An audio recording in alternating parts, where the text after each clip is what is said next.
कैसे हो मेरे प्यारे दोस्तों, मेरा नाम है शिवम और आप देख रहे हैं जेएनबी पाठशाला। प्रेजेंट टाइम में मैं जवाहर नवोदय विद्यालय कुशीनगर का छात्र हूं और पीछे भी आप देख ही सकते हो कि अभी मैं नवोदय विद्यालय में हूं।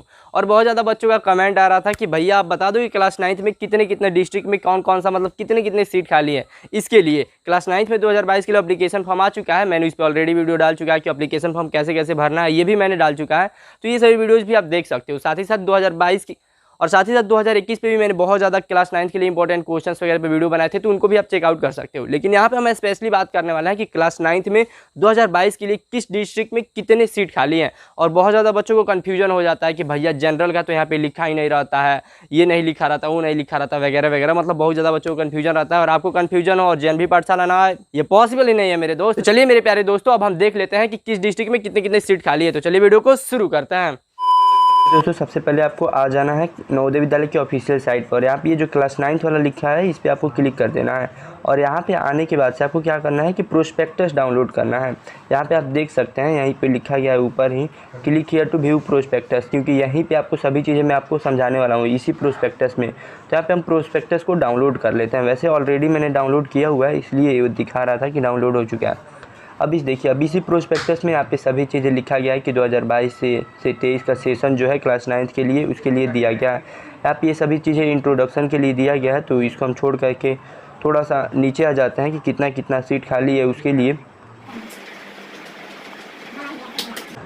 सो मेरे दोस्तों, जैसे ही आप पेज नंबर 9 पे आइएगा आप यहाँ पे देख सकते हैं, तो यहाँ से आपका शुरू हो जाएगा कि tentative vacancy details of class 8 of filling through the letter entry test of class 9th during 22 to 23, यानी 2022 से 2023 के बीच में किस डिस्ट्रिक्ट में कितनी सीट खाली है ये इसमें आपको फिल किया जाएगा।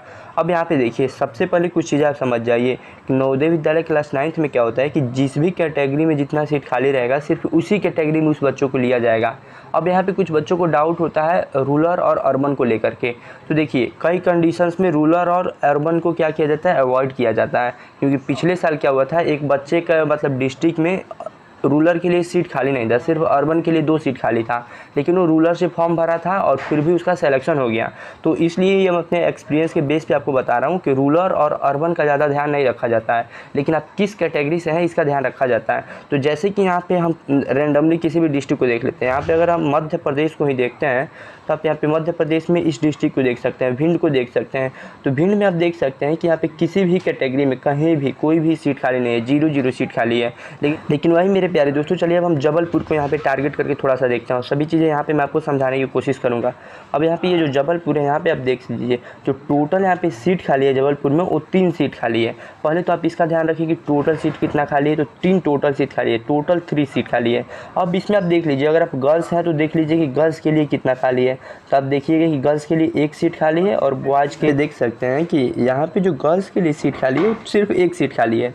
तो यहाँ पे अगर गर्ल्स के लिए 1 सीट खाली है और टोटल सीट 3 है, तो यानी बॉयज़ के लिए कितना सीट खाली है आप खुद भी बता सकते हैं, 2 सीट खाली है बॉयज़ के लिए।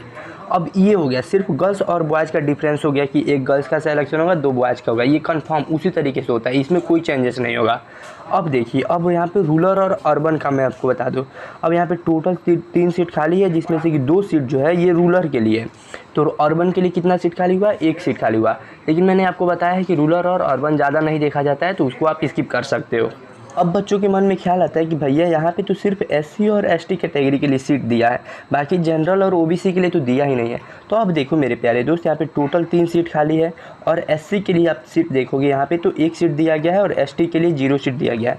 यानी एससी कैटेगरी में सिर्फ एक ही बच्चे का सिलेक्शन होगा, ये 100% सिर्फ एक ही बच्चे का सिलेक्शन होगा।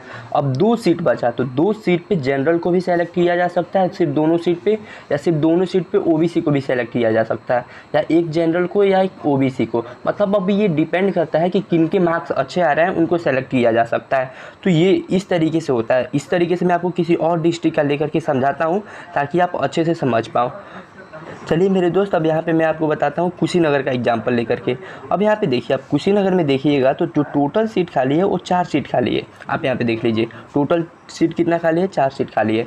तो सबसे पहले तो हमें ये देखना है कि गर्ल्स के लिए कितना सीट खाली है और बॉयज़ के लिए कितना सीट खाली है।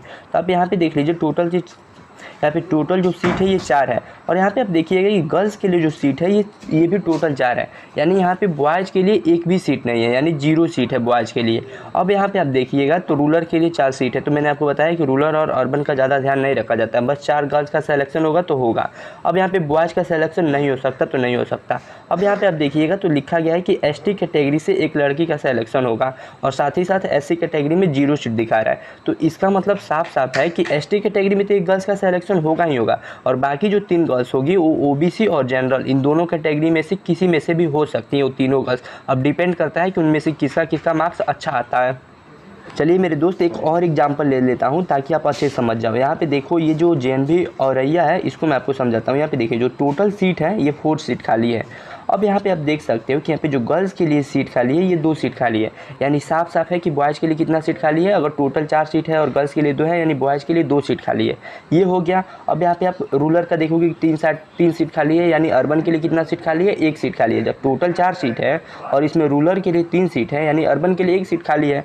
वैसे भी मैं आपको बता चुका हूँ कि रूरल और अर्बन का ध्यान नहीं रखा जाता है, ध्यान ये रखा जाता है कि कैटेगरी सही होना चाहिए और गर्ल्स और बॉयज़ का ध्यान रखा जाता है। ये 2 चीज़ें एकदम ज़्यादा इंपॉर्टेंट होता है। अब यहाँ पे आप देख सकते हो कि साफ साफ लिखा गया है कि एससी कैटेगरी में से 2 लोगों का सिलेक्शन होगा। अब ये 2 लोग गर्ल्स भी कोई हो सकता है, बॉयज़ भी हो सकता है। ये मतलब कैटेगरी वाइज, बस ये गर्ल्स और बॉयज़ का कोई तालमेल नहीं होता है। और साथ ही साथ यहाँ पे आप देखोगे कि एसटी कैटेगरी में 0 बचे, यानी एसटी कैटेगरी से अगर कोई फॉर्म भरता है तो उसकी कोई संभावना नहीं है कि उसका सिलेक्शन होगा। अब साथ ही साथ यहाँ पे देखिए टोटल 4 सीट खाली था और एससी कैटेगरी में 2 सीट है, यानी ओबीसी और जनरल कैटेगरी में 2 सीट है। अब वो 2 सीट में ओबीसी को भी लिया जा सकता है, जनरल को भी लिया जा सकता है, या दोनों में से एक को भी लिया जा सकता है।